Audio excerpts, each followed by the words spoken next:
आप सभी को बहुत बहुत नमस्कार। आज है 17 जून और आज के दिन मनाया जाता है मरुस्थलीकरण और सूखा दिवस। देख लेते हैं कुछ इसके बारे में जो महत्वपूर्ण तथ्य हैं। प्रतिवर्ष 17 जून को विश्व मरुस्थलीकरण दिवस सूखा दिवस के रूप में मनाया जाता है। निम्नलिखित भूमि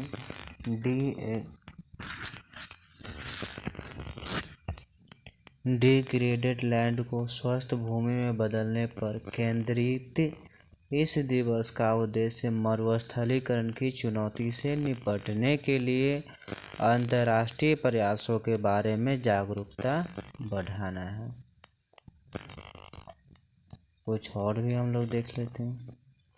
इस बार इस दिवस की जो थीम रही है वो है restoration land recovery, we build back better with healthy land है।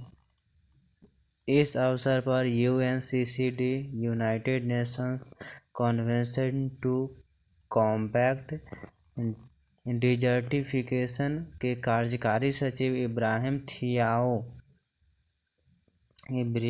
थियाओ ने कहा है कि भूमि की बहाली कोविड-19 से आर्थिक सुधार में भी बहुत योगदान दे सकती है। इस विश्व निकाय के आंकड़ों के मुताबिक विश्व भर में पाई जाने वाली पौधों और जानवरों की कुल 8 मिलियन प्रजाति में 10 लाख प्रजातियां अब विलुप्त होने के कगार पर हैं।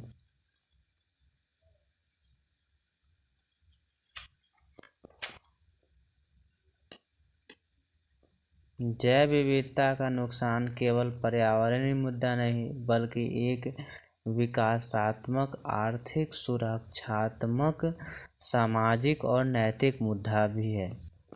जमीन के खराब होकर अनुपजाऊ हो जाने की प्रक्रिया को मरुस्थलीकरण कहते हैं। इसमें जमीन रेगिस्तान में बदल जाती है जिससे उसकी उत्पादन क्षमता में कमी और ह्रास होता है। गौरतलब है कि 2020 से पहले इस दिवस को मरुस्थलीकरण और सूखे का मुकाबला करने हेतु विश्व दिवस world day to combat desertification and drought के रूप में जाना जाता था। बता दें कि भारत 2020 तक 2.6 करोड़ हेक्टेयर निम्नलिखित भूमि को बहाल करने और साथ ही विकासशील देशों को भूमि बहाली की रणनीति विकसित करने में सहायता करने की दिशा में काम कर रहा है।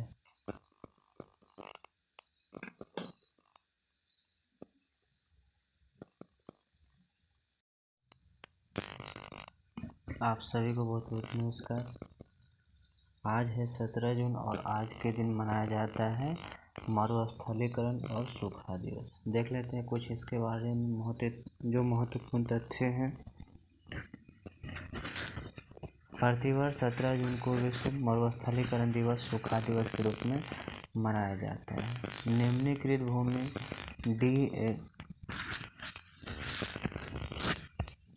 डिग्रेडेड लैंड को स्वस्थ भूमि में बदलने पर केंद्रित इस दिवस का उद्देश्य मरुस्थलीकरण की चुनौती से निपटने के लिए अंतर्राष्ट्रीय प्रयासों के बारे में जागरूकता बढ़ाना है। कुछ और भी हम लोग देख लेते हैं। इस बार इस दिवस की जो थीम रही है वो है restoration land recovery, we build back better with healthy land है। इस अवसर पर UNCCD United Nations convention to combat desertification के कार्यकारी सचिव इब्राहिम थियाओ ने कहा है कि भूमि की बहाली कोविड-19 से आर्थिक सुधार में भी बहुत योगदान दे सकती है।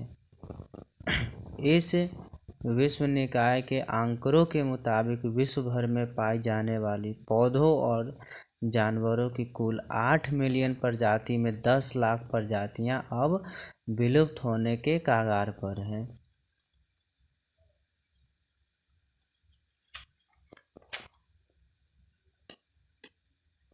जैव विविधता का नुकसान केवल पर्यावरणीय मुद्दा नहीं बल्कि एक विकासात्मक, आर्थिक, सुरक्षात्मक, सामाजिक और नैतिक मुद्दा भी है।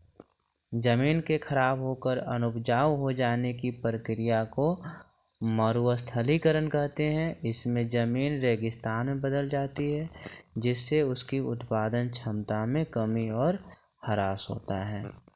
गौरतलब है कि 2020 से पहले इस दिवस को मरुस्थलीकरण और सूखे का मुकाबला करने हेतु विश्व दिवस world day to combat desertification and drought के रूप में जाना जाता था।